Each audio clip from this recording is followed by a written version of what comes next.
Trapped in virtual horror.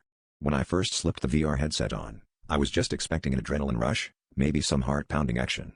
The game promised a thrilling experience like no other, and as a seasoned gamer, I was all in.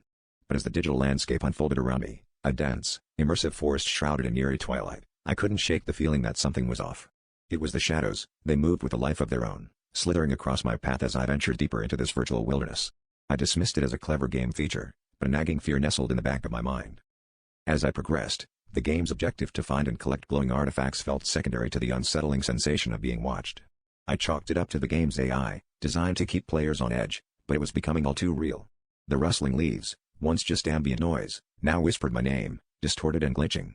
I aimed to exit, but the menu was unresponsive. My pulse quickened as I realized I was trapped in this digital nightmare, and the world around me began to glitch with increasing frequency, revealing glimpses of a dark figure lurking just beyond my peripheral vision. Panic set in as the line between the virtual and reality blurred. I tried to remove the headset, but my hands passed through it like a mirage. The figure was no longer a shadow, it was a distinct, humanoid form, its pixelated face shifting in an endless loop of horror. It moved with jerky, unnatural motions, each step accompanied by a distorted audio crackle. I had become the hunted, and the game's thrill had turned into a desperate fight for my sanity. The artifacts I'd collected began to glow brighter, beckoning me with a promise of escape, yet the figure always blocked my path. In a desperate bid, I sprinted towards the final artifact, a pulsating orb perched atop a fallen tree.